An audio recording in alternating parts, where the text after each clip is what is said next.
एक महिला अपने शौहर को फोन मिलाती है। फोन मिलाने के बाद उसने कहा एक डिमांड की, और जब डिमांड सुनता है पति तो वो मुस्कुराता है।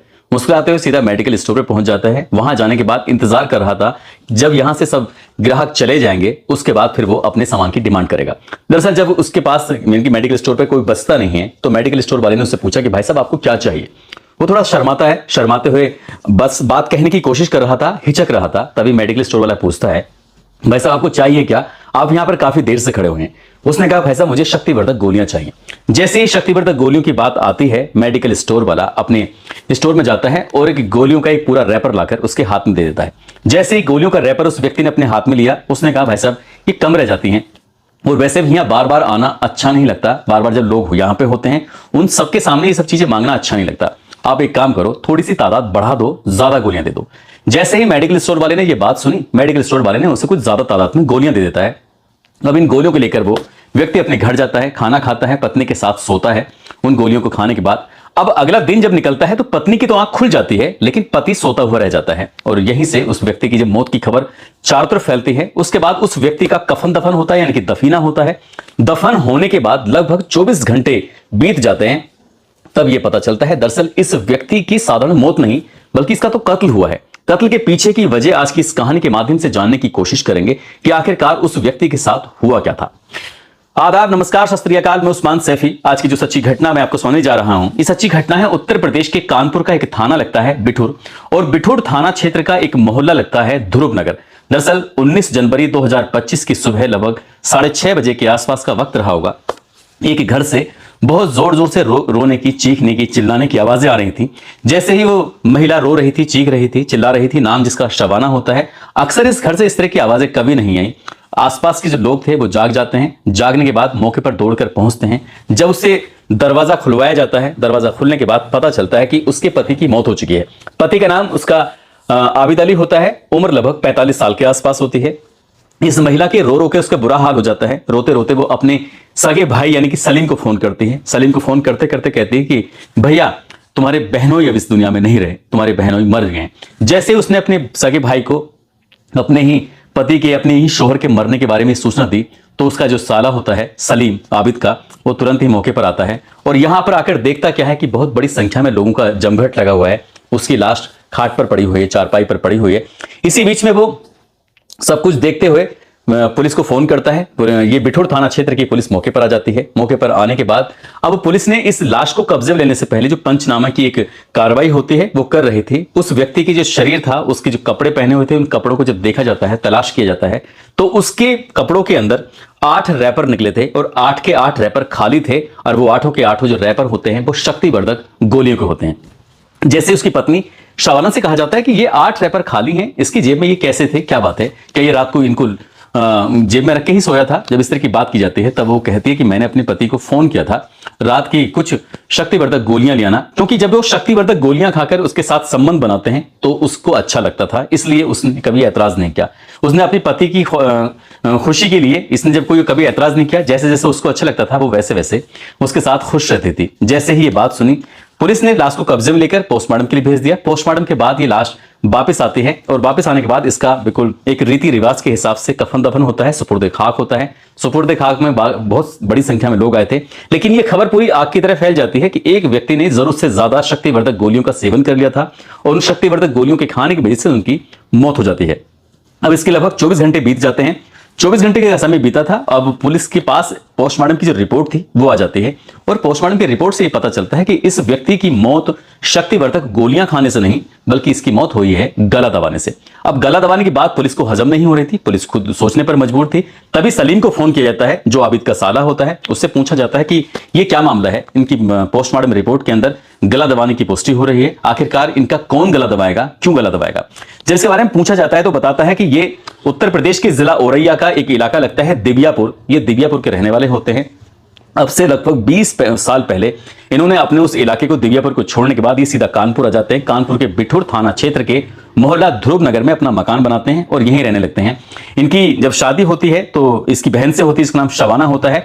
और यहां आने के लगभग 3 साल के बाद उनको एक बेटा भी पैदा हो जाता है। उस बेटे की उम्र 16.5 या 17 साल के आसपास रही होगी।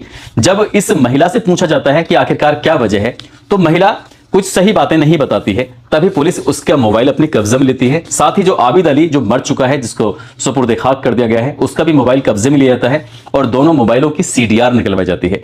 जो ये आबिद अली होता है उसके मोबाइल की तो कॉल डिटेल में कोई ऐसी कोई खास सस्पेक्ट वाली बात नहीं पाई जाती, लेकिन शबाना का जो मोबाइल था उसमें वो एक लड़के से बहुत ज्यादा बातें करती थी और उस लड़के की उम्र लगभग उस महिला से 20 साल कम होती है, यानी कि 20 साल छोटा। अब सलीम से यानी कि साले साहब से ये पूछा जाता है कि रेहान उर्फ तालिब जो कि उन्नाव के बांगर मऊ जो भगवंतपुर गोटेपाली का रहने वाला लड़का होता है, जिसका नाम रेहान उर्फ तालिब होता है, उम्र उसकी लगभग 20-22 साल के आसपास होती है, इससे तुम्हारा क्या रिलेशन है, क्या ताल्लुक है, क्या यह आबिद का रिश्तेदार है या फिर शबाना का रिश्तेदार है? ना ही वो आबिद का रिश्तेदार होता है, ना ही शबाना का रिश्तेदार होता है, लेकिन शबाना की और रेहान की बहुत ज्यादा बातें होती थी अपने से 20 साल लगभग छोटे लड़के से।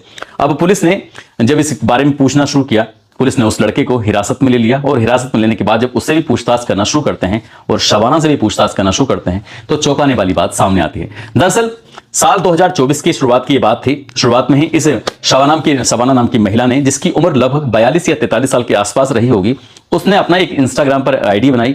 इंस्टाग्राम पर आईडी बनाने के बाद जब वो 20 या 22 साल के आसपास की उसकी उम्र रही होगी, उस वक्त के उसके जितने भी फोटोग्राफ्स थे वो बारी बारी से इंस्टाग्राम पर उन फोटोग्राफ्स को अपलोड कर दिया करती थी। और एक दिन इस रेहान उर्फ तालिब जो कि दिल्ली में ऑटो चलाता था, ये इंस्टाग्राम के पन्ने पलटते पलटते कब उसके सामने शबाना की आईडी आ जाती है, वो वहां रुक जाता है, उसके ही फोटो को लाइक करता था, कमेंट करना शुरू कर देता है। और एक दिन उसकी हिम्मत थोड़ी बढ़ जाती है, उसने मैसेज किया और मैसेज करने के बाद इन दोनों की बातचीत का सिलसिला शुरू हो जाता है। एक दूसरे को फोन नंबर का आदान प्रदान हो जाता है, एक दूसरे से फोन पर बहुत सारी बातें करने लगते हैं। और एक दिन ऐसा भी आता है कि जब शबाना का मन किया तो उसने रेहान से कहा कि आप मिलने आ सकते हो, मैं कानपुर के बिठूर थाना क्षेत्र में रहती हूं। जैसे ये बात उसने सुनी, उसने कहा तुम्हारा पति, उसने कहा मेरा पति मेलों में जाकर झूले लगाता है, वो कई कई दिन के लिए घर से बाहर भी रहता है। उसका जो बेटा है वो पति के साथ रहता है और अक्सर वैसे भी पति नहीं मामा के साथ रहता है, मामा यानी कि सलीम के साथ रहता है। पति जब घर से बाहर रहता है तो तुम्हें आने में कोई एतराज नहीं है, यानी कि उससे मिलने के लिए इसके पास एक बेहतरीन मौका था। लेकिन रेहान ने शबाना को जब देखा तो जो फोटो थे, फोटो से वो लगभग 20 साल बड़ी दिख रही थी। फोटो में छोटी, मौके पर बड़ी थी, लेकिन उन दोनों में दोस्ती हो जाती है, दोस्ती गहरी हो जाती है और इनके बीच में जो उम्र की दीवार थी वो छोटी बढ़ जाती है, यानी कि दोनों एक दूसरे मिलकर ये फिर अब इनकी दोस्ती कुछ ज्यादा ही गहरी हो जाती है। यानी कि बताया जाता है कि ये दोनों एक दूसरे के साथ संबंध बनाने लगते हैं, एक दूसरे के बहुत करीब आ जाते हैं। अब इन्होंने लगभग 3-4 बार इस तरह से मिलने का मौका जुटाया। तभी शबाना ने अपने पति के बारे में बताया कि वो मुझे बहुत बुरी तरह से मारता है, पीटता है, मैं अलग रहना चाहती हूं लेकिन वो जबरदस्ती मुझे अपने साथ ही रखना चाहता है और मेरा बेटा इसलिए अपने मामा के साथ रह रहा है, तो मैं अपने पति से छुटकारा चाहती हूं। जब बात छुटकारा पाने की आती है तो रेहान से कहा जाता है कि तुम मेरी मदद नहीं कर सकते, तो रेहान कहता है कि ठीक है मैं बात करता हूं। रेहान का एक दोस्त होता है जिसका नाम विकास होता है। विकास बदायूं के ककराला गोविंदपुर धोबी मोहल्ले का रहने वाला होता है। साल 2019 और 20 में दिल्ली में रहकर विकास और रेहान दोनों ही ऑटो चलाया करते थे, लेकिन कुछ दिन के बाद इसने अपना एक नया काम ढूंढ लिया जो कि पंजाब के लुधियाना में किसी के यहाँ खाना बनाता था। इस व्यक्ति यानी कि विकास जो लड़का है, दोनों की लगभग सेम उम्र है, 20-22 साल के आसपास के रहे होंगे। तो जब रेहान ने विकास से बात की तो विकास को कुछ पैसों की भी जरूरत होती है। वो कहता है कि अगर तुम्हें पैसों की जरूरत है तो वो पूरी हो जाएगी, लेकिन तुम्हें मेरे कहने से एक काम करना पड़ेगा। यानी कि उसे एक महिला से प्यार है और उसका जो पति है, हम दोनों के प्यार में वो रोड़ा बन रहा है, क्यों ना हम उसे रास्ते से हटा दें। अब यहां रेहान ने विकास से बात की और विकास से बातचीत होने के बाद फिर शबाना को बताई। शबाना ने कहा ठीक है, अगर तुम्हारा दोस्त तैयार है तो उसको लेके आ जाओ। 17 जनवरी 2025 को ये कानपुर पहुंच जाते हैं और घंटा घर के पास एक होटल में रुकते हैं। 18 जनवरी की सुबह की बात है, शबाना होटल पहुंचती है और वो 20,000 रुपए लेके आई थी। 20,000 रुपए देखने के बाद उसको लगता है विकास को कि यहां से मेरे ऑटो खरीदने की जो ख्वाहिश है वो पूरी हो जाएगी और इसके लिए वो बताती है कि तुम्हें अब आगे क्या करना है। जैसे जैसे रास्ता बताया था वैसे वैसे वो मान जाते हैं दोनों। और रात यानी कि 18 और 19 जनवरी की रात लगभग 1 बजे के आसपास का वाकया रहा होगा।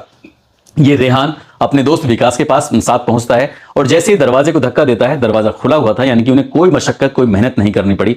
वहां जाकर देखते हैं इसने अपने पति को पहले तो खूब सारी शराब पिलाई, शराब पिलाने के बाद उसे गोलियां भी दी। उसने कहा कि ठीक है, उसके बाद हम लोग आपस में एक दूसरे के साथ रिलेशन बनाएंगे, यानी कि संबंध बनाएंगे, लेकिन शायद उसको इस तरह का मौका मिल नहीं पाया था। वो शराब पीने के बाद बेहोश हो जाता है। रात के 1 बजे के आसपास जब रेहान और विकास आते हैं तो ये शबाना उसके अंदर अचानक से कहां से पावर आ जाती है, ताकत आ जाती है। वो अपने ही पति के सीने पर बैठ जाती है। विकास गला दबाता है और ये दोनों मिलकर उसके हाथ और पैर दबा देते हैं। लगभग 15 से 20 मिनट तक ये जद्दोजहद उसके साथ की जाती है, यानी कि आबिद अली का गला दबाकर उसकी हत्या कर दी जाती है। इसके बाद आराम से इत्मीनान से इन्हें मौका मिलते जब ये रेहान और विकास यहां से चले जाते हैं, जाने के बाद जब दिन निकलता है तब शबाना ने नाटक करना शुरू कर दिया। नाटक वो इस तरह से कर रही थी जैसे उसे अपने पति के मरने का बेहद अफसोस था। रोते रोते जब उसने अपने सगे भाई सलीम को फोन किया, सलीम जब अपने भांजे इनकी सलमान को लेकर मौके पर पहुंचता है तो अपनी बहन को रोते हुए देखकर उसे बड़ा आश्चर्य हो रहा था कि जिस घर से हमेशा लड़ाई झगड़े की आवाजें आया करती थी, आखिरकार उसकी बहन इतना अच्छा मतलब ऐसा अपने पति के मरने का इतना अफसोस क्यों कर रही है। उसे शक होता है और तभी वो पुलिस को फोन करता है, यानी कि सलीम फोन करके पुलिस को मौके पर बुलाता है। उसको पहले ही दिन से, पहले ही वक्त से लग रहा था कि कहीं ना कहीं उसकी बहन का कुछ ना कुछ झोल है। सलीम की तहरीर के आधार पर एफआईआर दर्ज होती है। पुलिस इन तीनों को, यानी कि शबाना, रेहान और विकास, इन तीनों को गिरफ्तार करती है और 22 जनवरी 2025 को गिरफ्तार करने के बाद जेल भेज देती है। जब इस घटनाक्रम का खुलासा होता है, पुलिस जब मीडिया को ये बात बताती है, मीडिया के सामने जब पूरी कहानी आती है, तो पहले शक्तिवर्धक गोलियों की बात सामने आई थी। बाद में पता चलता है कि 20 साल छोटे प्रेमी के साथ मिलकर और प्रेमी ने दोस्त के साथ मिलकर इस महिला के पति की हत्या कर दी है। फिलहाल ये जेल में है और आगे कब तक जेल में रहेंगे सहज ही अंदाजा लगाया जा सकता है। इसमें एक नहीं 3 जिंदगियां पूरी तरह से बर्बाद हो चुकी हैं और एक बेटा है। हालांकि बेटा तो पहले भी ही अपने मामा के साथ रह रहा था, लेकिन वाकई उस व्यक्ति, इनके सलीम की भी हिम्मत की दाद देनी पड़ेगी, तारीफ करनी पड़ेगी, क्योंकि उसने अपनी ही बहन के खिलाफ मुकदमा दर्ज कराया और उसको जेल भिजवाने में अहम भूमिका निभाई। दोस्तों, इस पूरे घटनाक्रम को सुनाने का उद्देश्य किसी को परेशान करना नहीं है, किसी का दिल दुखाना नहीं है, बल्कि आपको जागरूक करना है, आपको सचेत करना है। इस महिला को अगर अपने ही पति से अलग होना था तो अलग होने के बहुत सारे रास्ते थे। इस तरह से जो उसने कदम उठाया था वो वाकई बहुत ही भयानक है। शायद आगे की जिंदगी सलाखों के पीछे गुजरेगी और जब सलाखों के पीछे अंधेरी काल कोठरी में रहेगी, शायद तब उसे जाकर एहसास होगा कि उसने क्या अपराध कर दिया है। दोस्तों, जाते जाते गुजरात के रहने वाले हैं शमीम कुरैशी और गौरी सिंह हैं। आज इनका जन्मदिन है, इनको जन्मदिन की ढेरों सारी शुभकामनाएं, बहुत बहुत मुबारकबाद। साथ ही कुछ लोगों ने नाम लेने की अपील की है, जिसमें दिल्ली से रोहित कुमार, बुलंदशहर से शैंकी बंसल, मुंबई से मोहम्मद हातिम, मेरठ से खुशनुमा सैफी, प्रयागराज से अहमद हुसैन खान, सीतामढ़ी से रुपेश कुमार, बनारस से धीरेन्द्र पटेल, भरतपुर से परवान अहमद, गुजरात से अल्ताफ खान, मुजफ्फरपुर से सुधीर कुमार, दिल्ली से शाहनवाज खान, संत कबीर नगर से सिंगर ध्यानी, अलाउद्दीन अली, तालिब अंसारी, सोनू कुमार झारखंड से, राज वर्मा मैनपुरी से, बेगूसराय से गौरव सिंह, लखनऊ से शकील शाह। आप सब लोग अपना ख्याल रखें, सुरक्षित रहें। जय हिंद, जय भारत।